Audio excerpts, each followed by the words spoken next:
Yang bida pun aku Sharatchandra Sharma ni fake news ki Manung na taram nok sering. Kasi Manung na kana kada topic say passengers hardship on national highways highways ni madudi passenger bus tongba karim ko anda even truck pho akoi gi mal puba truck sing gi kari gi adu yam maru ina passengers tongba bus sing sigi satli basing aduga awa ba sikarai dagi lakpa haira kanda ngasi gi khabar du suma yam du ubirang mani maru ina khabar sing da dum yawi maduri Nagaland sing ni khai ba dagi gari me yam pal laga lere Singning highway se amorom da harati natural calamity natural disaster gumbane masi thingba yaroi daba ninghai ningde su khamba yaroi daba ningdi ninghai do ba karim kan ninghai ba thengna ba ninghai ba no mor kan gari me am pan ba laiba wafam di singning highway se mangjong na hana ningdi ninghai ba ninghai si khangda na changhalak ba changhal kan ba pham du yor kan da awa ba thengna ba mafam chabam da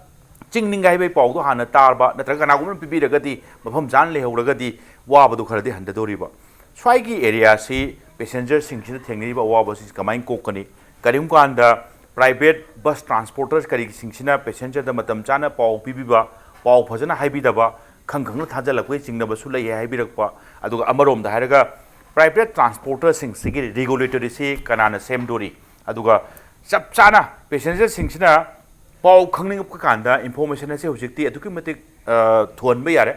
kanadai khang ba yaduri na khoi gi national highway sing kita karai da thing bulai ban bulai bra blockade bulai bra singning highway bu thoi bra thokning ai lebra kai se kitang advance hoina passaging de khang lagadi awa ba se khara makai di handan ba ya kadra ai bi matang kita khana jana ba tanjani loin lengin bi ge sing bi ai gi yet thing khang phabi bi se Mongjam Bimol General Secretary AMISBATA samlapna aduga koina all Manipur interstate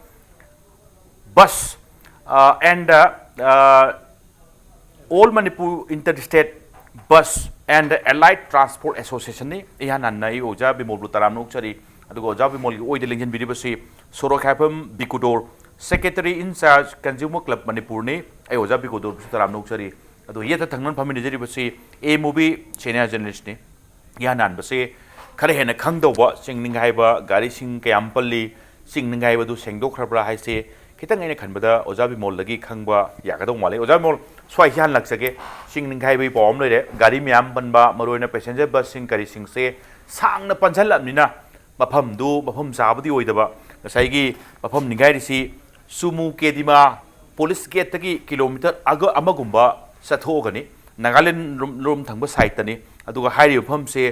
mafam si yam ka hanba junction naidi ngalaitana passenger bus sing kari sing khamaga sabam thakpam phangpham mafam su oidaba masa ama oibanina mayam ama thomjalakanta passenger bus sing ki passenger mayam sing si pan leidormina chaningai thakningai karim kwanda kari haitare mapan haipan thokpham gi problem swai mayam sing adagi nupi ngang yaukhalakadormni swai problem se masi asat pa thengna ba mi sing lati soi khangganen khali yam oba jani swai se morom dairati oja Bimol hujik phok the latest pau skari lebi sing lambi ninghai basi mafam se da khoi di hana na sing lambi ninghai rakani ha bisi khau da bani na matam du da khoi suddenly moi khoi gari lak pa thengna ba kan da gi di khoi hai re basi sing lambi se ninghai bani sat pa yaroi dar bani na by means sama anyway lambi ma khoi thirak pa ta bani mi du lai bi ya da bani na passenger sing atani adu gari se khoi na Shillong de lak pa Guwahati de lak pa mayam amani aduna lai mayam se khoi na khoi gi lambi ma thiba kan da ding asai gi ahinga oi bani na numitu gi di sing khudak ta ninga ma ahinga oi bani na madu gi di kaino yengna ra kan da Dimapur da khoi khwai nearest oi the station si Dimapur oi hai riba jaga si Dimapur da gi na kilometer 10 ka 3 kum bagi jaga ne ba Dimapur yoga da ba station je aduna Dimapur rom da khoi hallaga kana gum na khoi Dimapur da gi mu khoi train to onga jiri rum chalaga sakhe bi yawi adu Whereas akhoi matam du da nongalaka haitare ahingi matam ni nongalaka da di akhoi mafam do akhoi diversion piraga haibal jaga do koitho aganda 60 km mu koi mafam jaga se akhoi Sukhanjan hai jaga je asidagi na kaino gi hujiki jaluki ta lambi si lambi si da koitho ga akhoi gari macha haitare akhoi 4-wheeler winger na singba gari macha masu light vehicles adu gai se moi adum laga satpa hojik yadna hojimo still adum chanari aduga hairiba passenger bus singdudi passenger amta yawbu natre leirisi only akhoi passenger gi gari gi miwei sing natana hairiba palle hairiba jaga adu passenger amta pandre hijariba Kusi kisah tu kan landslide se maruna tang kuntra Oktober ki 30 Oktober ki ahing dan nigai bani aduga passenger kai sing di kusi phog lai sing se kuntra nigai kare kuntra ma thui ge yukti pau choi phangam mani adu kuntra ma thui swai se bus ticket counter maruna private transport ki counter sing di ticket ka 31 ki nungang thajal la kanda ama tang ama singarang ni ama sida pan ba yaw ba swai ni moi nungai jadri se marom darati pau dian khangong mani akoi da pbd haibi ragadi ticket kakta bida alternative arrangement thibi abani heavy wafam sini oja bimol ahan baim thambirei mathang round dong laksage maruna ai lakchaning buse oja bikutor da swai se consumer club har kanda san thakna ba dukan nam thak to hoba maman henjana yonba aduga ke haitare khena lobo khopa consumer kari ge swai te even case to tona khotna consumer da gaida tharak na case to ba compensate to mayam tare oja bikutor ai lakchaning se bus tongdori ba mi ma nupa gara nupi gara bus transporter bus service tawri ba kholi ba sing si ticket yondoi ne morom dairaga karim ko anda ticket lerga tongdori ba passenger sing kita minam bi ba matam chana pau bi da ba hojik thole ise morom dairadi matam chana ticket counter sing kiti matam chan pau soi phang mani ekoi da hai bi de nampu da ticket ka thajan bi de adu karim ko anda hum du yore landslide tawre pesa handok puyo natra kharai he na hapaga ji rom da pubiyo swai su tabi de khopi de ka hai ba swai wakat sing se consumer club na tabi be abra kanaguma passenger am na pen da ba aduga pen da bu maram sabo oragadi consumer club ta pukat pa arak was masi matang sida akoi gi akoi na hana khangmin na gadaba ama lei akoi consumer club sidi only for akoi na mayam gi consumer education pijaba hai dai aduga akoi na case makti akoi na direct passenger su अखोइना मरी लेनेबा forum सिंगको अखोइगी state forum अदगी national forum अना अखोइगी लैजै अदुना हारिबा फोरम सिंगसिदा अखोइना गाइडलाइन तौजरगा अखोइना लाइबा कैनो जो कंप्लेन दु मरम चाब्रा चादब्रा हाइबदु अखोइना मरी लेनेबा अखोइगी सु तोंगाना अखोइगी लीगल एडवाइजर लैजै मसिदा अखोइना खनरगा अखोइगी मसीगी केस मरम चारगदी अखोई कंपेंसेशन फंगनबा कमाई तौदना कई तौबनो हाइबदु अखोइना कुपना नैनरगा मदुगा अखोइना पब्लिक की वेलफेयर दा अखोइना मतेंग पांगबा यायना आई सुमाई सुम थमजे तान भइराउ से मरुनो जाइना ओजा बिगो मरुना हंदक से नान तांग कुंट्रा अक्टोबर की तांग कुंट्रा की सुमु के दिमा नागालैंड रोम साइड दिमापुर रोम द खर नक्सन बा हाइते स्वाइद सिंगनिंग खाइबम लेरे सिंगनिंग खाइब से हंदक किसना हान बतो खुदिन दे जाबि गोदो ममांग नु मयाम थोकरे पेसेंजर कैसिंग याम अवाब थेंगनबा करिम कांदा खंग दबा बन कौरे न सु थौदि थौजलअब चटप याददना लंबी द पनबा इसिमो जाबि गोदो जाबि दो खंगबिरमनि क्याम वारम गदे के फम साब स्टेशन होटल फजन लेबा लेखम साबम फजन लेबा अदवाइ दो रगति पैसा दुदि पुरसु लंगसु थारोबो हारसु अमोरसु कनादनम पुगे सुम थोकपा पैसा दि पारगा चाबम दो लेत्रदि पैसा दु जारु यापोते हाइजरिबा अदो स्वाइददि इथंदो ओरबम खरा भबा नुपा गाक्ता ओरबम भबा नुपि गांग यौखलगदि प्रॉब्लम से अमु हन एड तौदोइनि हाइजरिबा स्वाइगी थेंखांग सिंखिदा इन केस पैसेंजर सिंखिना करिगुंबा माई कंप्लेंट सिंग दो मरम चायना खलगदि कंज्यूमर क्लब ते अप्रोच तोरपो याबि खुदुंग जाबा लेगेद्रा सिने लेनी ओके मसिदा ngsaigi सर्विस प्रोवाइडर ओइरिबदुना मागी नेग्लिजेंस लेरंबा तारगदि मागी फमफम थोंपा ngsaigi केस थारिबा अदुना मागी कंपेंसेशन अदुम पीबा याय अदुबो मसिदा अखोइना नैनगदबसी अखोइगी नेशनल क्लामिटी सी दी अखोइ तंबंगमदबा पोट अमदी ओइरे अदुना मसी कदाइ फोगदा कनो लैगे हाइबदुमदी अखोइगी लाप्सेस लेब्रा थोएसे खंखंग थाजन बजाला नत्रगना खुदक तो थोक बजाला होय खुदक त चटपैसे होय छुम थौरम बदगी थौरक कांदा लेंडस्लाइड तुदि खामबदि यारोदना अवाबदि थेंगना दुने अदवा एरिया दुम लेरे कनागुंबा बस काउंटर से होजिकती मोबाइल से कोइ पाइनरमिना पाउगदि याम थुदोनि हाइजरिबा खंखंगना थाजलकोइ फिउम लेरगदि अदवाइदु कंज्यूमर क्लब ते अप्रोच तौरकांदा मतम थोकपा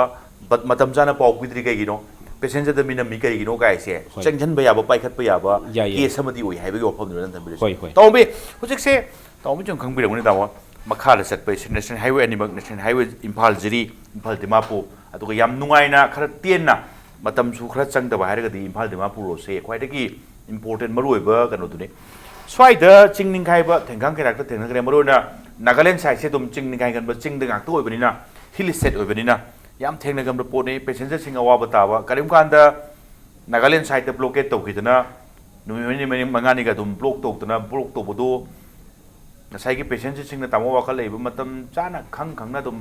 टिकेट पिसलगा तुम थाजन बिदे गाइसु समवा आई हुजि फोगदि तामो चुम्मे दि हाइदि हाइजद्रि चुम्बा यावबसु एरिया दि तुम यावदने तामो याव मसिकी तामो मरोइना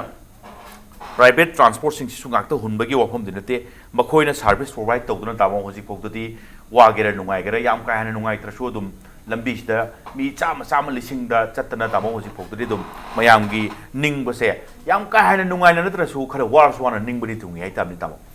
स्वाइदा तामो आई हाइजेना रेगुलेटरी अमा सेबिबा चेक तौबिबा ए प्राइवेट ट्रांसपोर्टर सिंखिना पैसेंजर द पीरिबा सर्विस सिंखि कराइबो चुम्मी लाली कराइबो फरी गाड़ी ना कयाम फबा खोपा काय सितु तंगाइ फदरदि यंग पसु मथौं तादोरे अदु हुजिक मक्ता हारगना तामो लैंडस्लाइड थोकपा करम कांदा थोकपा लैंडस्लाइड थोकपा कांदा तामो पैसेंजर सिंग दो इंफॉर्मेशन अमदि फंगलगदे खय बेस तादोइने करिम कांदा अखोइना खरा अमु खितंग अमु खरा फत्तना अमु लौरगा प्राइवेट बस की सर्विस सिंग काउंटर सिंग मिनम में हारसु इन केस पैसेंजर सिंग नो चिंगनजरगदि कनादगी इंफॉर्मेशन लौनि तामो ओरि स्वाइ सिबोबको इंफॉर्मेशन प्रोवाइड तौबमा स्वाइ की रेस्पॉन्सिबिलिटी तामो एज ए होल ट्रांसपोर्ट से मयाम सुमाइर कोदरि तामो ट्रांसपोर्ट डिपार्टमेंट ओइबम थोइ लंबी की थोंगी वफम लागदी हाइबदि कन हाइदि हाइबिनि नसिसु ट्रांसपोर्ट डिपार्टमेंट की अमते याउपियो न तामो हाइजबनि अदुबो थासु थाबिरक्त्रे अदुगा यामना कहेतारे याउदी याम याहोनिंबा चाइगी अनसरेबल दो ओइबनिना अखोइने त नोइ पाखुम पिगेदमनि हाइबि वफम दिनते अदुगो सो फार एज लंबी की थोंगी नुंगाइतबा करिगुमम थोलगदि स्वाइसे ट्रांसपोर्ट डिपार्टमेंट से चेनबदि यारोइदमिनि याउदी याहोनिंबने तो तम लाकेदि तामो आई हाने तामो कई वफम थमिनिंगे स्वाइसे अथॉरिटी म लेबम थोकपरा अथॉरिटी म लई हाइबगे सब चाबा थबक तवम थोकपरा कनान चेक तौविदोरिगेसन होय तसेंबदि अथॉरिटी अमदि लेबम थोए अथॉरिटी अमनदि यावइदो ओके कोऑर्डिनेशन मरमदि केनदा लंबी की लागदी पीडब्ल्यूडी मरी लेनबा लानी लॉ एंड ऑर्डर लागदी होम डिपार्टमेंट लानी अदगी खोई गाड़ी की करी लागना ट्रांसपोर्ट डिपार्टमेंट लानी अदना सुम पोस्टिंग लापनिना सी कनाना मॉनिटर तौगदे क्वेश्चन अमा अहामद थोए अदि अनि सुबदना हुजि हुजि थेंगनरिबा खुदोंग चादबसी नागालैंड मनुंग थोकपनी नागालैंड मनुंग थोकपनिना नागालैंड दगी अखोइना पाउ लौगेरगदी इंडिविजुअल अमना लौबददी इराय लाइबा पोती ओइदरे थ्रू गवर्नमेंट लौबम चांगमनिना स्टेट की मपुंग ओइना अखोइ हुजि सि मियाम दा ई पाउ पीबसी director of information and public relation तौबनिना स्वासिदा मसिगी इंफॉर्मेशन अमा लौननबा सेल अमा पब्लिक ग्रीवांसेस सेल हाइताइ अदुमा हांग अमदि मथौ ताबरा हन खली अरे ngasai thabi khiba aigon do question laktragasu nahan date 30 numidang da left toroga nokoi date 1 da thungjulakba gari yorpasi lana ticket thajalak private question ji so asi de da ngasi maksu khoina tajabada landslide si ngasi evening da loinamak clear to loini hai adubu loibagi paw hojiboti akoi phangdri already ngasai transport agency haigadra sai private company singduna khalisna Pung मंगादा date 1 की 30 की 31 की हाइबना सिंग मोगी आसादा लोइरनि हाइरगदी अखोइना तिगे थारी गाड़ीसना होरेन असत थुम कांददी पुंग तरे तारनी निपान तारनी अदुइदि थाबा याबरा हाइबगी मोय वाखलदा सागलगा थाबा सोइ मुरंगने होइरेस योरकांददी सोना कांदा टेक्निकल प्रॉब्लम ओबियाय नत्रा काइगेनो प्रॉब्लम मयामदगी नत्रगा थाबक तो याम चाउबदगी लोइसुना ngमदबो ओइबसे लाइबा पोती हुजिक थेंगनरिबा पैसेंजर सिंगदुगी ग्रीवांसेस सिंगदु क्रमायना कोहनदगी हेबदुने मागे सोइबदुदी लैंडस्लाइड आइसी अमना अमना दायित्व लोइन लौरबसु याद्रे तसेंबदी हुजिक हुजिक थोइसिदी लंबी की लैंडस्लाइड को थोकनबा नुंग ककपदा बोम तौरबदगी हेंजनगिबगी पोनी अदु मदु कना कनाना दायित्व लौदगे दुदी गवर्नमेंट लेप्सरसनु अरु लाइबा पोती मदुदैदा अखोना पैसेंजर सिंगदु यौसलागानुदा ड्राइवर सिंगदुदा मसागी ट्रांसपोर्ट एजेंसी दुना याम फजबा मंगोंदा गुड एडवाइस खरा पिरकपम चंगी मरमदि लंबीदा सुमाइना तौरगति नंग पैसेंजर सिंगी फॉर वेलफेयर ऑफ पैसेंजर नंग सुमाइ तौदोंनि हाबिदो सि अखोइसु थेंना खरा पोनेबा मा यौसले नुमिदांग ओइरे adagidi chabam thokum laitri nupi angang yaure adu mafam chabam da hanna ba khona se driver du gi thawni mangon doren transport agency dun hire ka doni nangon dul policing taragi line cross ne pir ga nang henjane changi kai no haimi chungba question yam la kane madu gi explanation si mangon da laitaba de gi ma si chalu ya da boy si ayo adu madi magi masagi hinjana ba chana ba ate ate provision mayam yaro mane madi ahing le si ayo o yares passenger du di ahing le puda khudung cha da bok na dani na ani du gi khena bu ne adu transport agency du na mangon da sugmon thengna ga di nang smai ta ro si ta ro haibna phajana advice to bibom changi dima bu bo puturo moi apam du khangalo paisa han ba de di ngasai gi kano du na pam jabu ani patient pam bo ni driver du na na tra ga gari to mi na paisa han beding amoro mangon da yari paisa de limited ni passenger ni fu yang kai du gi pa changwa changwa chalu chu halaga di man yari paisa du ga di chana ro ba o yares mana passenger sing ji sari bai to ga makhoi smaina hangre lambi ya da budi na tra ga sumat to budi hangre haraga sari bai ki chi du paira ga moi haling ra ga di again imphal level counter bi sam lo ya han dong ne mo di ngasai passenger sing na wari khudung chari cha da sing du khar gi makhai di handar ne hoji lari po se madu gi khudung cha ba su lei ta ba hangani abi thaja ba su lei ta ba aing juli wa bi shu ba tang misunderstanding oi ba area du ne ba sa ji da akoina to han janing budi transport agency sing aduga gari salai beri be sing kina magi goti leba office to ga imphal office tiga nikina coordinate to ngabiraga in case of accident or ate natural calamities lakanda sigum ba to godong have instruction nama well aware help biraga di passengers in the thinari ba khudung cha da basi kharajo handagane ne khali adaga sai thambiri ba ahing athengbari ausalakpa gari mayam lerakpadagi maning halaga sangna tholpu se khudung cha da ba an ahing duma paleng khalaso early morning that the Mabu Tokdorga passengers in the option to loin BB Regadi, Psychotic Mayam, Pamnadriba, Kotriba, Penadriba, Adegi, compensate Tonobagi area, Loinama Kogan and Kale, Nadragadi, Aquida Lapa, video clipping to the Yamwaro passengers who Yam Yore, Moin Haja with the kind to Tavidraba, Goti the Hanba, Natraga Zirba, Pubi, of the Nataba, Labi Shemolo, Naraga, Hanganevi put stick to Levido. Matu ngasai driver to the well instruction P the bagi kudung tibana thamjani and a driver the phasna instruction period di kudung cha da basi ai phanam di handagane and mai thamjani. Thank you. Uzamul Zen Secretary ngasuki AMISBATA gi oina menologic koi tamu bin thabira ko yam thaba area khai yori badati kudung thiba emergency sidi kechu kanam tana ngak thok kuding moi karim kwan accident thokpa karim kwan landslide thokpa karim kwan ikhang khangong dana thawdi thawjaluraga organization sing sisu hana prior notice natabida khara sathiba thokdok ka thodi ngasi nungdin thosu nungdang dei ban gauri sisu khangong dori na dum pan badri daung bi yog duni hajeriba swai gi tholak kanda passenger puraga chatpiriba bus ki driver sing yamna koi gi daik ta leba hai tare responsible kano to go swai se transporter sing ki side ta ki punna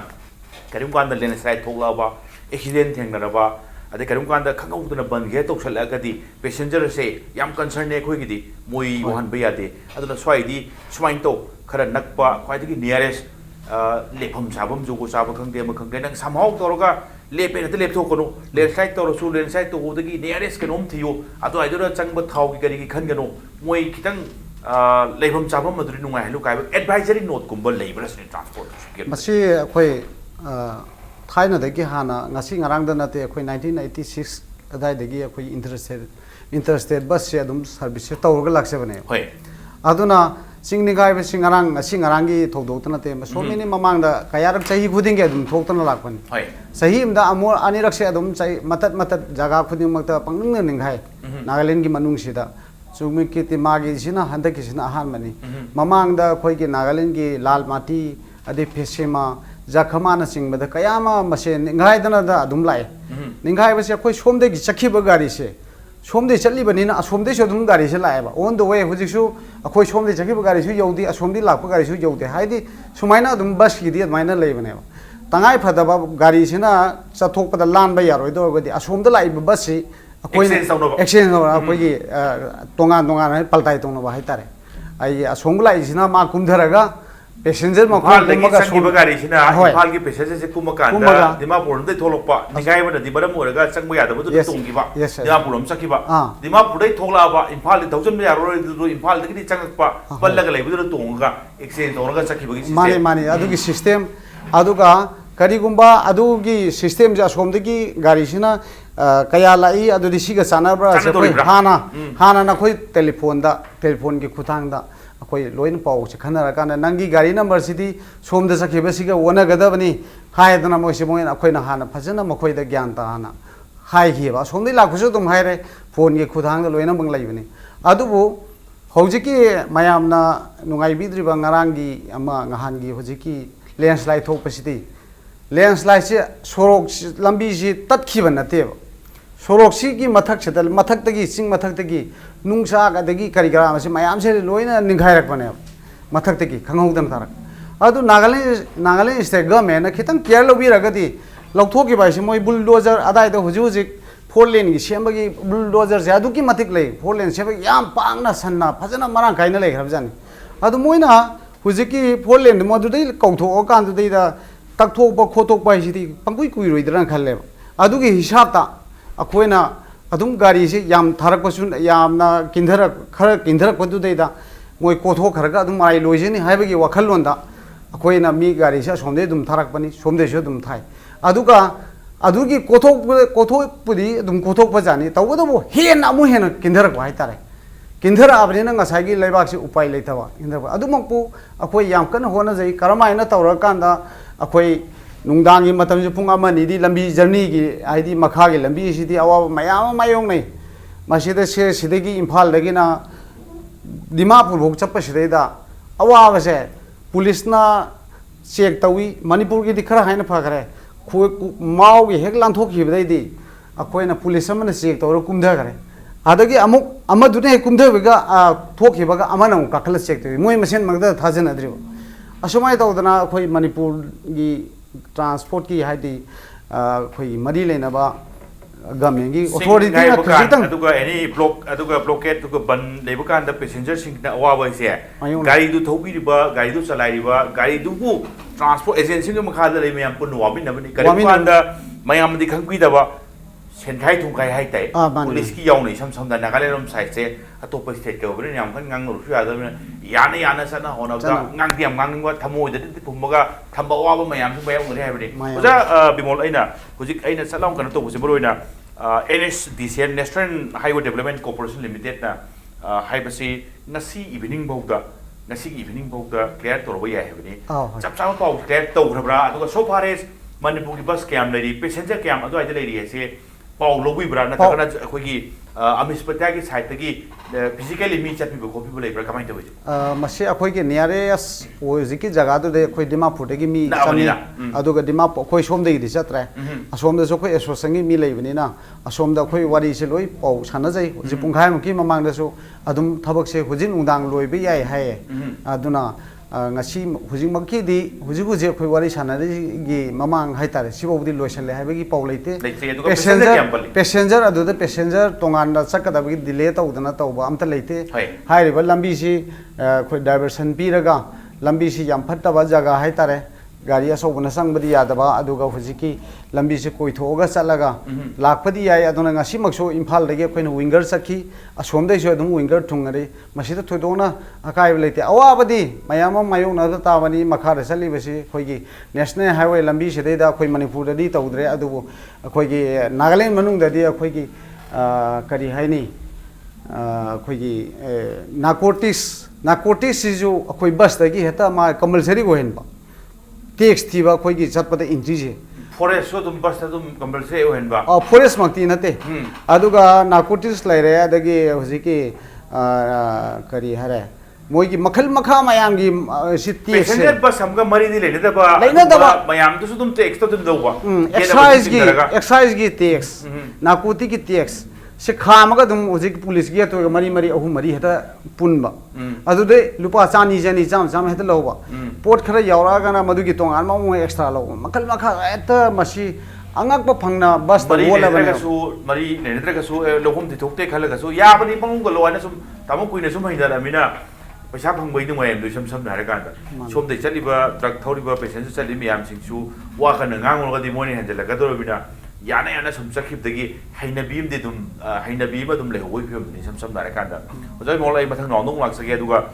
break ki matung da lak pase ai no ja Bikudor da lak chap tai break ki matung ki question se oja sem san le biro to do break ki matung lak sage ja break की मतुंग impact news की मनु होने young video पुनः मुके पमदा थुना पुदुन लाख सके impact news मियंग तादुन labio break की मतुंग young video पुनः मुकबो अमकना तराम लोग सरे ओजा बिकुदोर मरुवेना ओजा बिकुदोर की सब्जेक्ट मक चप चाबा है ताई है तब मक ओजा बिकुदोर की सब्जेक्ट मक नत्रसु यस कंज्यूमर अफेयर्स है ते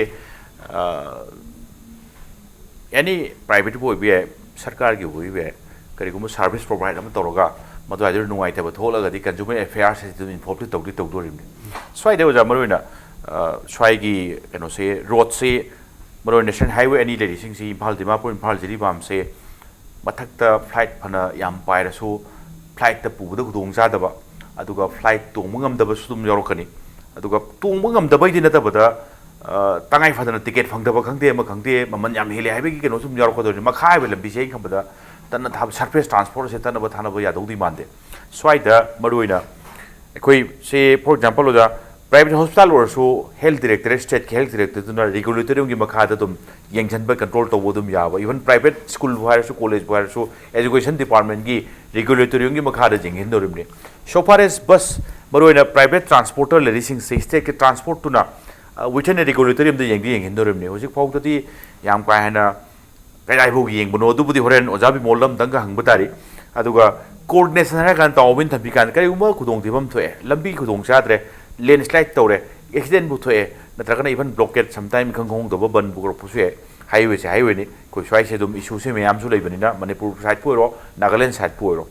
इंफॉर्मेशन मतम चाना पिबा कोऑर्डिनेशन अदुगा इवन करिम कांदा खरा अमु हुजिपुदि लैंडस्लाइड लोमदा लेबे वाने करिम कांदा लाकप कांदा बस पैसेंजर सिंग पुरगा चलिबा बस सिंग सिगी फिटनेस की वाहंग लाकांदा कनान चेक तौरी कनाइबु चटपा सुमिबजानो तोंबदा कयम सेफ्टी ओरी का हैबगी वफम सिंग करी सिंग नाकान दोजा मयाम सिंग से सिस्टम दिले दिले रमने ngale implementation फजन तौतबो ने ओजा बिकोदर पुन्ना कमाय उबिगे सने ओजा येंबद पेन बिरिब्रा अपेन ब थाक तो ओबिब्रा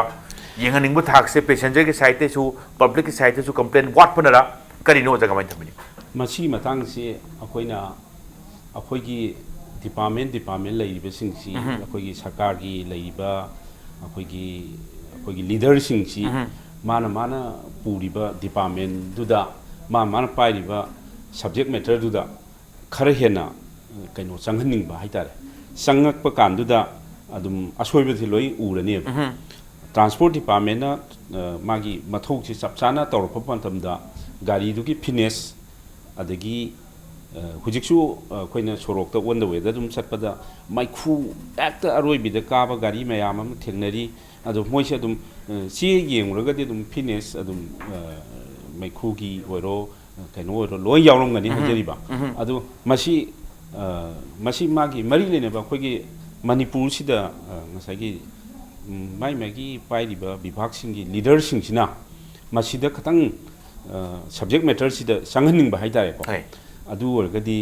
ngसाइगी नेशनल हाईवे सिंगसिदा थोइबा लंबीगी दगी लबी खुदोंचादबा सिसु मरी लेनेबा डिपार्टमेंट दुना थिका पिबदसु ngसाइगी खरा हेना थबक तौबंगंबा येंगगा मागी आइगी लंबी सेबदगी हरगना करिम कांदा फतन थोलपा लैंडस्लाइड थोलपा एक्सीडेंट थोपगी स्वाइड इन्फॉर्मेशन प्रोवाइड तौबिरगा पैसेंजर सिंगदो कमाइन तौना इबा कोइ तौनी अदुवा पाउ मतम चाना पिबिरगदी खुदों चिबा थोइबा लैंडस्लाइड तौरिबा जगागी एरिया दु चंगोइ दोरने मोम धारे कांदा इन्फॉर्मेशन एसिसु अचौबा रोलमदी स्वाइड सानदोरिमने स्वाइ एरिया सिंगसे मेंखटपति लोइन याबने अदु होजि फौददी याम कन्ना मेंखटमेन बिया अदुगा खुद समनरगा चटपगी डिपार्टमेंट सिंग करि सिंगी फिल्म दुमक्ति होजि फौददी उबो फंगद्री उबो फंगदबदुने अमरोम दाइरे होजि के अवाना थोकांदा मयाम सिंगी वरोबुइ चांग हेंगलिबा अदुगा कनागोम खरनदी अखोइबु अपंगब सिरगा अखोइबु मिनमिबगा खंगना मिनमगा थाजलकप्रा अवा फबला ताहलब्रा कायसे मस्वाई की वाहंसिंग थोलेसे अमरोम दाइरे लेरिबा सिस्टम से फजना स्ट्रीमलाइन तौबिदबा रेगुलेटरी से लेदि लेरंबे है अदुगा चपचाना ग्राउंड इम्प्लीमेंट तौदबा येंगनबे मिसु लेतबगी फिबम दुने अमरोम दाइरे थैंक यू जाबी को मथंग नाउदोम लासे तमबे एरिया से करिम कांदा हुजिकसे एमएसटी मणिपुर स्टेट कोई ट्रांसपोर्ट से कना रिवाइव तौबगी थाक्तदि कंदे होनरे याम एप्रिशिएट तौबा याबा एरिया ने कुइना सिउ लेरुबा अमरोम दाइरे बस असंग बसु नतबा खितंग टेंटक तौबा कोई लमसिगा चानाबो सिंजु हुजिदि उ फंगे तामो करीब का स्वाई से पैसेंजर सिंह के तमो प्राइवेट ट्रांसपोर्ट की करी सिंह मतिंग ना चलाई बस सिंह से मनगेरा मलुगेरा अदुम चटपा मतम चाब्रा चादब्रा अदुसु कंप्लेन तोगमसु लेतबा करीम पान चिंग निगाय बाय उखलसु मतम चाना पाउ पिबिदे मोय हानदि खंगमनि मोय हाना खंगदे खोद पिबिरगदे खो स्वाई भोग संगलमदबिदा मफम चाबमदगी ऑल्टरनेटिव करी सिंग रूट सिंग थिरगा चचगिबे यारमनि गाय बि वरो बागो लेबा प्राइवेट की ngakta ngaidana tamo सरकार की करेगी मरोइना मणिपुर की स्टेट ट्रांसपोर्ट ना सिंजबा मोइना एरेंज तौजबा खोगी ट्रांसपोर्ट सिस्टम से स्टेट टू स्टेट की चटपई फिल्म होजी भौदी लेत्री सिनसु प्राइवेट ट्रांसपोर्टर सिंगसिना निंखा तमना पैसेंजर सिंगसे सानबी फिल्म दु की खुदोंग साबमा लौब्रा सिने तम होय मदसु दुम हंगबदी याय अलगा तसेंगबदी प्राइवेट ट्रांसपोर्ट एसोसिएशन सिंग आइगद्रा एजेंसी सिंग आइगद्रा मखोसु खोगी पैसेंजर सिंग नमथाक तौगेना चपचाना खंदी खलंगदब मानदे मरदी नमथाक तौबाइसे वंस तौरगदी मथंगदा मदु एजेंसी सिंग दुदा नत्रग मदुगी कंपनी दुदा कोई गाड़ी तोंगोइदोनिना तोंगोइदोबा तमो याम साथिबे हुजुकी बतांगो तोंगोइदबसे नसाइगी कहेतरे तमो इमानदी मानदोने दबा तोंगदो पैसेंजर सिनती ए सिमदी सर्विस फते प्राइवेट किसे सरकार की स्टेट की करेगी ट्रांसपोर्ट तोंगे से तोंगनब ऑल्टरनेटिव लेतरमिना थाजतसु थाजतदा दुम चंगबे फिल्म थावो ट्रांसपोर्ट एजेंसी से हुजिक फाल तो बॉडी से अमा खते नते मखरने अमगी फतबदु माइ तोंगबा पैसेंजर दोन पब्लिक टे हर कांदुदा पब्लिक ना खां कान सिगी सर्विस फते अदु से तोंगो से लाक्सेगने अना हुजिकती प्राइवेट कंपनी से प्राइवेट ऐसे कंपनी कंपटीशन याम कन तोंने चप चाबदी गवर्नमेंट की प्राइवेट कंपनी ने हेना कंपटीशन कलगा हेना सर्विस फगदौने अखोगी लाइबक थीरीदी ऑथोरिटी गवर्नमेंट हाइताय गवर्नमेंट नसागी सर्विस तौर मयाम जी स्ट्रीमलाइन तौंगमनब होनदब नत्रगा तौनिंगदब नत्रगा अखोगी करी हाइनी संजा खंगमुदब थवा यावदब हेक्ता थंबिरिबा मैखु याम थोप गाड़ी दो फिटनेस सर्टिफिकेट पाई हाइ सिगुम्ब पोसी अखोगी गवर्नमेंट की अहोब अमखक चाउना लेरिबो अखोगी लॉ सिंगजिदी भारी दलेब अखोई लॉ दी पंसेम सेंगने पास पंतौ तौने इंप्लीमेंट अमता तौंगमदब इंप्लीमेंट तब ngमदबगी अवाबने मैखु थोप गाड़ी दु लंबी दे हेक चेनलगा ताप नं पारगा मागी थिबम थोप फाइल दु थिब कान मथंग मा मैखु थोना गाड़ी लंबी द थौरोय सी मिगी स्टेट तदी मिगी लमददी लोइन तोय अखोगी सिददी मैखु तोकेरा अदिगी लाइसेंस पाइगेरा आरसी बुक यावगेरा इंश्योरेंस यावगेरा अखोई केम खंगोयबा पैसेंजर नसु मागी राइट लेबा गाड़ी दु हेक काखपगा गाड़ी दु दा गाड़ी की ड्राइवर दु दा नंगी से थर्ड पार्टी इंश्योरेंस यावब्रा यावदबरा मानदी एक्सीडेंट होकान मागी हयंग इंश्योरेंस कंपनी पैसा पीबीरगदबदो थर्ड पार्टी इंश्योरेंस यारमद्रग मा फंगोइदोइने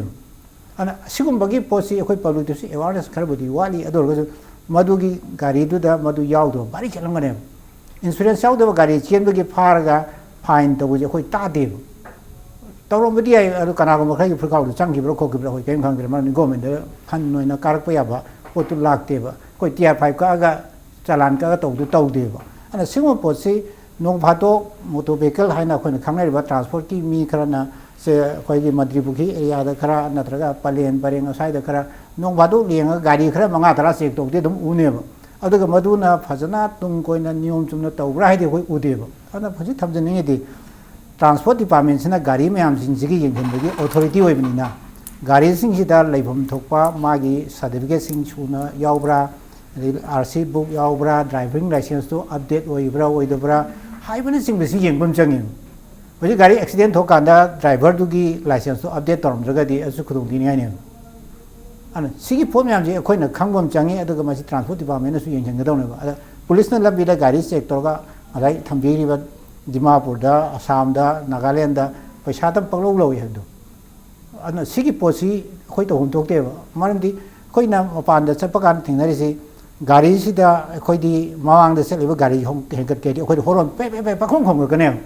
अन मांगदा थौरिबसि पाखनहनबो मोंग होरोन खोंगकन हेगत अदुसु खितंग लापनगा हेंगलगे काय खंगलबरते चंगजलकांदा माना पाली होरोन दु खरा होबनिना मांगदा थौरिबा गाड़ी से खंगलगे हाइबगी मोटिव कसु मानबा दुम यावदबरते पे तो खोंगजलगा अखोइदा सिग्नल लाइट पॉलिसी आइना चकदो लंबिदो ताइने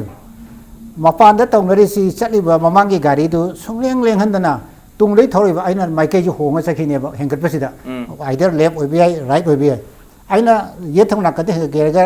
ये थंगना कंद लेबा सिग्नल जे खपगा आई मतम घर मंगोंदा इंगित तौनेबा ai ye thamna kan hengkel ka dore na ado ye thamna kan hengkel sa company na kai na di signal matam sana pi da ba maram sana oi thamna kan hengkel ka oi di hengkel sa khine ba mamang gi gari disturb su tok to royo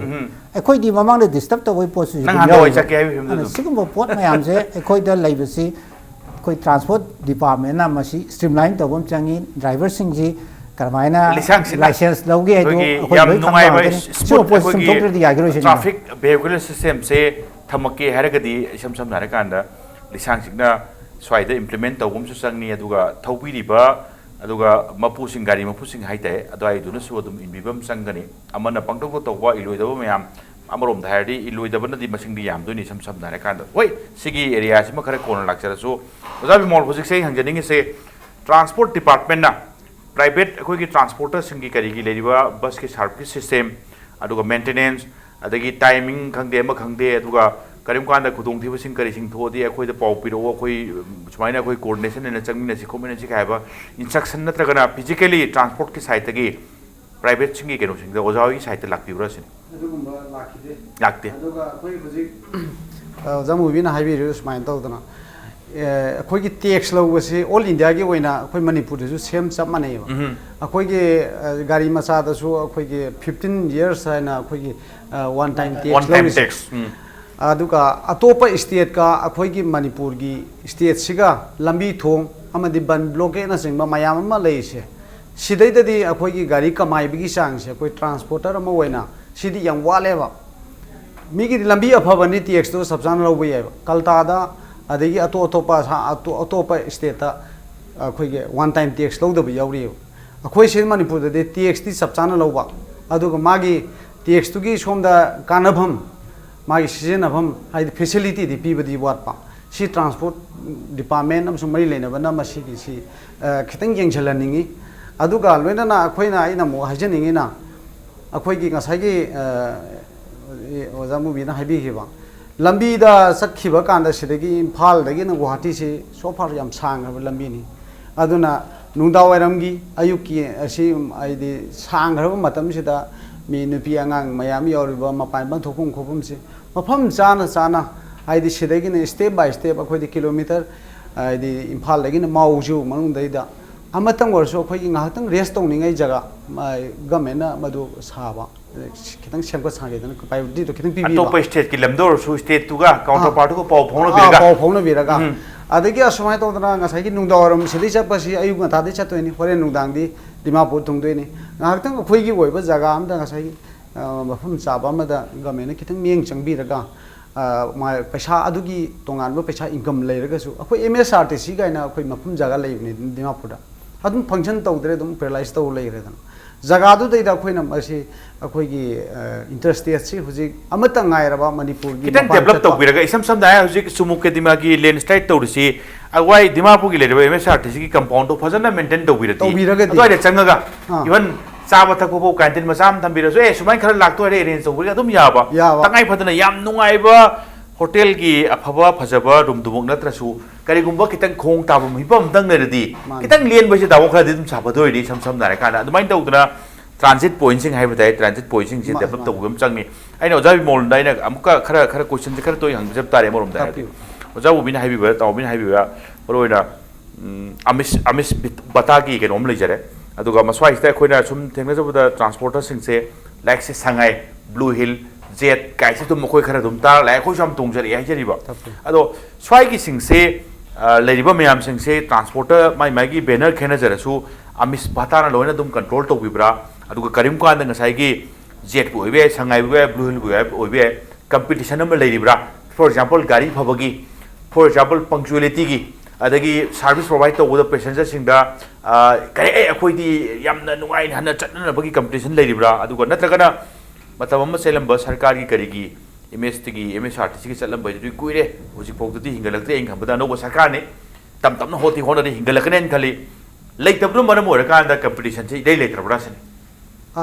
लेतबदि नते मसे अखोइगे हुजिक एंकरना तापिरिबा अखोइगे हुजिक लेरिबा अखोइगे association सिगी मखादा लेरिसि अखोइ रोयन राजधानी अदगी Airbus अदगी से ngसाइगी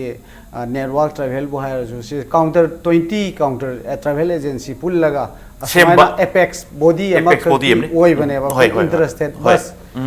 allied transport association se aduna mai makha da chen ba si magi travel agency hairiba counter kunjina kanamna dimapur bogi khartang service to ba yawi Shillong Guwahati pullaga Dimapur su yauraga tawba yawi ado sumaina tawbani ado hauzik 2011 gi December 3 da akoi sigi interstate bus si sanga khare matamdu gi congress na paligi matam bini ado hauzik phoba akoi interstate bus si huzik lambi sorok ta budi huzik ti thadre yam nongai ba mafam ama pi dana thabam du gi di interstate kholam oibo jaga hujige ISBT haiba jaga sida government sindana thogjal handana masigi damta di yam nungaire hana lambi sorokta akhoigi imphal hotel gi mamang dem college side si nakan side da khamamani nungju nungsa adi awaba nung churokpa nungsa sabada ufun ngatani madugi di kokre hojik adubu yam luri badi asigi manung dadi counter ama ID bus to khamta de kayuma ma gari number je soina mena tragana ai gi sisi sumain tor mena traga ai pon ha ke do na tawina counter gi tongi passenger khudi ma na ngasai gi counter do gi phone number se ticket to de yaure yaur ga su kawba kayuma na tragana ticket se ama khakta da mi manga gi pulu ka ke bi yawi ai gi gari do karam gari no hangada basita ma BOC ta na mu lakpa na tragana phone nung yadaba kari kum kan sometime yawi aduna hairiba interstate gi se termination asida lairiba jaga asida akhoi counter si counter mayam si piba yaba khudong chaba lairaga di asimatanga counter pibiro tongbo lakado mayam sing sido asida phajana pulan biro any Dimapur bu chakira Guwahati bu chakira Shillong bu chakira even atopana tabada swaida lairiba inter district ki haiba tai swai service bok to laga tamo side adum pun ba yabani bus terminus se khoi urakpada topa station ga chapada di atopa station gi dawa adagi mai mai district mung change ba pulan laganda apun ba do morom dai da wa income da swai se integrated kai integrated check post ki type the integrated bus terminus hai di nungai ka do ni samsa adumaki ono functional level di oidri hai bani samsa dai ganda khudo moi na khoi Chusampur chakada ba gari je Chusampur dei la ganda ma se Dimapur chakada bani Chusampur dei la ganda hai riba Kaisampa se da lotion gare adu ota ma achalu ti ke ka ro BOC thirakta bani ne mai anak pa se adu mai na pusan bire adi asibu abu wadre connectivity su fazare aduna Guwahati rom di la huji ke hai riba jaga se da khoi gari thaujalani asidagi passenger sina mo moirang chakhi ga do boi taragadi ma mathang je mathang pot bu bugadra ngasai ma angang bu senaga da bi ba sing ma masigi awaba sing se connectivity ki awaba sing se ado information gari gi si misinformation oidana ba bus terminus sama lop kamanoin thamadi awaba ko ne hebi wakhana sadi sagir pur wona ingamba da congress matamda tawdo hoji phauda mado awaba ko on bai film buma aduga fully function no bai film duri udri asa to budi ai samsa hope to budi ai orekine ai oja Bikudor tentang na loselak bai round last ning se broina session naip tai amorom dairadi thokre thoki bai sida ngangna rudana yam ka ngangna ro so dai do kaisu ai khambada tabada nungai ba aduga hangbada waba phibam sum lakador ne aduna khoin thidoi se mamang tungda lakadaba singda kamain tholoi to ke haibi phibam sing duni aduna in suggestion pamjari se landslide ki obi ai any action obi ai yana na amorom da information simba da income da dum provide to wiba aduga karim kanda department sing coordination ge mata obin pangi best suggestion da piu so that passenger sing sina awa si thengani adu awa si yaring ge thengna da ba thengna daga su kamain to duna awa pham du gi puthoki ge ge haibaga keno sen tackle to de haibim se suggestion piu sino da masi aina ngasai aham da thamjari badu akhoi leader sing sina mit pang thoga haiba posida hena mieng changbi ba khangbi ba maram di kai no da huji moi gi damakta di safety oina ba security mayam ama bibire ba ngasi lambi sida chaliba gari sing sidagi di security ama tsu bibi benate any marapta landslide obe unavoidable circumstances mayam ama thoine ba lut tawu tholok pe hoi mamang da su pipi ma gi thogdo khara su thokre aduna yaragadi masida akhoi gi leader sing na akhoi gi khara puning changbiyo senjagi awaba ubiyo masi yorgadi akhoi Praja singsi moigi makhada moigi da loinamak leibanina moida maruina aina thamjaningi se akhoi aina consumer club ki site gi lakcharaga su akhoi ju chata yadabnina state sida leiba khudimak si loinamak economy phibam si loinamak phabana teba aduna ngasai gi flight ki maman hek wangkhalaga na makha loin nungsi birakpa adagi hek flight ki keno hek torgana ꯃꯊꯛꯇ ꯍꯦꯛ ꯆꯠꯈꯤꯕ ꯁꯨꯃꯥꯏ ꯁꯨꯝ ꯇꯧꯅꯕ ꯉꯥꯛꯇꯅꯤ ꯑꯗꯨꯅ ꯃꯁꯤ ꯊꯣꯛꯇꯅꯕ ꯑꯩꯈꯣꯏꯒꯤ ꯃꯔꯤ ꯂꯩꯅꯕ department-sꯤꯡꯁꯤꯅ ꯃꯤꯠꯅ ꯁꯤꯡꯕꯤꯌꯨ ꯄꯦꯁꯦꯟꯖꯔꯒꯤ ꯑꯋꯥꯕꯁꯤꯡ ꯈꯪꯕꯤꯌꯨ ꯑꯗꯨꯒ ꯃꯃꯥꯡꯗ ꯍꯧꯈꯤꯕꯁꯤꯡ ꯍꯧꯈ꯭ꯔꯦ ꯇꯨꯡꯗ ꯊꯣꯛꯂꯛꯇꯅꯕ ꯁꯤꯟꯕꯤꯌꯨ ꯑꯋꯥꯕꯁꯤꯡ ꯍꯥꯏꯕꯗꯤ ꯊꯦꯡꯅꯒꯅꯤ ꯊꯦꯡꯅꯕꯗꯨ ꯊꯣꯛꯂꯛꯄ ꯀꯥꯟꯗ ꯀꯃꯥꯏꯅ ꯊꯦꯡꯅꯒꯗꯒꯦ ꯀꯃꯥꯏꯅ ꯇꯧꯗꯅ ꯏꯟꯐꯣꯔꯃꯦꯁꯟ ꯐꯪꯒꯗꯒꯦ ꯍꯥꯏꯕ ꯋꯥꯐꯝꯗꯨꯅꯤ ꯇꯥꯃꯣ ꯕꯦꯁ ꯁꯖꯦꯁꯟ ꯑꯝꯇꯪ ꯂꯥꯁ ꯔꯥꯎꯟꯁꯦ ꯑꯝꯇꯪ ꯄꯤꯕꯤꯕ ꯇꯥꯏ ꯇꯥꯃꯣꯅ ꯁꯖꯦꯁꯟꯁꯦ ꯀꯔꯤ ꯃꯑꯣꯡꯗꯅꯣ ꯃꯦꯟ ꯃꯔꯨꯑꯣꯏꯅ ꯍꯧꯖꯤꯛꯁꯤ ꯄꯦꯁꯦꯟꯖꯔꯁꯤꯡꯒꯤ ꯑꯋꯥꯕꯁꯦ ꯑꯃꯔꯣꯝꯗ ꯍꯥꯏꯔꯗꯤ ꯇꯥꯃꯣ ꯍꯧꯖꯤꯛꯁꯤ ꯃꯤꯁꯏꯟꯐꯣꯔꯃꯦꯁꯟꯒꯤ ꯑꯃ ꯂꯩꯕ ꯃꯥꯜꯂꯦ ꯇꯥꯃꯣ ꯑꯦꯔꯤꯌꯥꯁꯦ ꯁꯝꯃ ꯀꯔꯥꯏꯗꯅꯣ ꯆꯤꯡꯅꯤꯡꯉꯥꯏꯔꯁꯨ ꯆꯤꯡꯅꯤꯡꯉꯥꯏꯕꯗꯨ ꯄꯥꯎ ꯍꯦꯛ ꯈꯪꯅꯗꯕ ꯐꯖꯅ ꯑꯆꯨꯝꯕ ꯈꯪꯗꯕ ꯑꯆꯨꯝꯕꯗꯨ ꯀꯥꯏ ꯍꯪꯗꯣꯔꯤ ꯀꯗꯥꯏꯗ ꯍꯪꯉꯗꯤ ꯄꯥꯎ ꯈꯪꯅꯤ ꯇꯥꯃꯣ ꯏꯁꯝ ꯁꯝꯅ ꯍꯥꯏꯔꯀꯥꯟꯗ ꯄ꯭ꯔꯥꯏꯌꯣꯔ ꯏꯟꯐꯣꯔꯃꯦꯁꯟ ꯑꯗꯨꯒ ꯁꯣ ꯐꯥꯔ ꯑꯦꯖ ꯁꯦꯐꯇꯤ ꯈꯔ ꯚꯤꯖꯤꯠ ꯈꯔ ꯁꯥꯡꯅ ꯌꯦꯡꯉꯀꯥꯟꯗꯗꯤ ꯕꯁꯁꯤꯡ ꯀꯩꯁꯤꯡ ꯄ꯭ꯔꯥꯏꯚꯦꯠꯀꯤ ꯇ꯭ꯔꯥꯟꯁꯄꯣꯔꯇꯔꯁꯤꯡꯒꯤ ꯀꯔꯤꯒꯤ ꯆꯦꯜꯂꯤꯕ ꯕꯁꯁꯤꯡꯁꯦ ꯀꯔꯤꯒꯨꯝꯕ ꯀꯥꯟꯗ ꯐꯤꯠꯅꯦꯁ ꯀꯔꯤ ꯌꯦꯡꯍꯟꯅꯤꯡꯕ ꯌꯥꯎꯗꯣꯔꯤꯅꯤ ꯏꯁꯝ ꯁꯝꯅ ꯍꯥꯏꯔꯀꯥꯟꯗ ꯔꯤꯒꯨꯂꯦꯇꯔꯤ ꯑꯃ ꯄꯥꯁ ꯇꯧꯗꯧꯕ ꯏꯝꯄ꯭ꯂꯤꯃꯦꯟ ꯇꯧꯗꯣꯏꯁꯦ ꯃꯁ꯭ꯋꯥꯏꯁꯤ ꯁ꯭ꯇ꯭ꯔꯤꯛꯂꯤ ꯇꯧꯕꯤꯕꯅ ꯐꯠꯇꯕ꯭ꯔꯥ ꯁꯤꯅ ꯍꯣꯏ ꯀꯣꯏꯁꯟꯁꯤꯡꯗꯣ ꯑꯩꯅ ꯃꯃꯥꯡꯗ ꯍꯥꯏꯈꯤꯕꯁꯤꯡꯗ ꯈꯔꯗꯤ ꯂꯣꯏ ꯌꯥꯎꯔꯦ ꯇꯥꯃꯣ ꯑꯟꯁꯔꯗꯤ ꯂꯣꯏ ꯌꯥꯎꯈ꯭ꯔꯦꯅꯗꯤ ꯈꯜꯂꯦ ꯕꯠ ꯁ꯭ꯇꯤꯜ ꯁꯖꯦꯁꯟ ꯑꯝꯇꯪ ꯉꯁꯤꯅꯤ ꯇꯥꯃꯣ ꯍꯟꯖꯤꯟꯖꯔꯕꯗ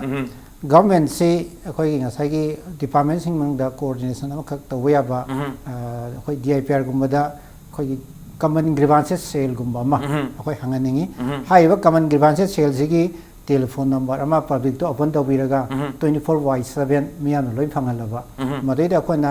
ꯏꯟꯐꯣꯔꯃꯦꯁꯟ ꯈꯨꯗꯤꯡꯃꯛ ꯑꯗꯨꯝ ꯐꯪꯕ ꯌꯥꯏ ꯆꯤꯡꯅꯔꯛꯄ ꯀꯥꯟꯗ ꯃꯃꯥꯡꯉꯩꯗ ꯍꯧꯖꯤꯛꯀꯤ ꯏꯂꯦꯛꯇ꯭ꯔꯣꯅꯤꯛꯁꯀꯤ ꯄꯣꯠꯁꯤꯡꯁꯤ ꯂꯥꯛꯇ꯭ꯔꯤꯉꯩꯗ रेलवे स्टेशन खुदिंगी इंक्वायरी ने मले इंक्वायरी तो मी अम फमगनी फमी मी दुदा अइना करंबा ट्रेन जे प्लेटफॉर्म नंबर क्या दा पुंग क्या लाकते मालोइन खान सिगुम्बगी अखोइदा सब पुलप की नॉलेज लेबा ज्ञान लेबा मी अमना हजिकी टेलीफोन बुथ तो मेन तौबिरगा मद संगना लेबिरगा पब्लिक की ग्रीवांसेस नि माना मदुगी केरेसिंग दो आंसर हम पीबा ngamba मानदि से सिंग गाय भाइरस हजिक मक खोइ साइपुंग मंगा दाइदा सेम्बल होगिने हाबिदु लोय लोय कोइ खंगमदुरि अखोइगी मिदा हंगबगी महत्ता अदाइदा अथॉरिटी अमना लोयरे नत्रग लोयट्रि से अदु हाइबि बम चांगे अदुदि अदु खंगगदि लंबी सिदा मंगादा लोयरे अदुगिदि ओरे तरुक तु लोबिया नत्रग तरे तु लोबिया मथाइ ट्रांसपोर्ट एजेंसी दुदि गाड़ी म फमदना लेबा से पैसा मांगदबनिना गाड़ी दु थाजनि मुने तरे तु लोयदोरगदि इम्फाल दगी जिकि दिमापुर योकांदा पुंग तरुक चांगी मंगा चांगी तरा चांगी हाबिनि से मोगी हिसाब नि जर्मनेबा अइना गाड़ी जी थाजंगी कांदा सेम सोइदन लोर मरेगा मारी थाजंगी अंकदी होती होलिबनि सम सम धारे काने स्वाइ बोक्तुरि यारबा याना दुबो डेली चाइतु सेंगोक्तरम अंगदु लानबय वानि सम सम धारे कांदा पब्लिक मयाम कंप्लेन लाकपा अराइदा साइगी पब्लिक ग्रीवांसेस सेल दुना मदागी अथॉरिटी अमदगी पुलिस तो बि है मरोइना सुमजि पुलिस अम थौदाय साइ खुदुंग थिरि दु दिमाबो पुलिस ना ए लैंडस्लाइड लेगिबनि गाड़ी चंग्रन दक थिंबिरमगदि प्रॉब्लम दे लेरोइदों पैसेंजर ने खंगबा अदुगा प्राइवेट ट्रांसपोर्टर सिंगना मोइदी सप्लाई पिसनबा अदु अनि से मनुंगा अमा थर्ड पर्सन अमा थर्ड पार्टी थोलगा चेक तौबिरदि नत्रगा पैसेंजर सिंगना चेक तौबमलदि नुवाइनि हाइमनि दामो आई यम दम लोसन जगे होजिक सी मी खुदिमना गवर्नमेंट लोने एसेस तौबसिन लोइ ngam देयो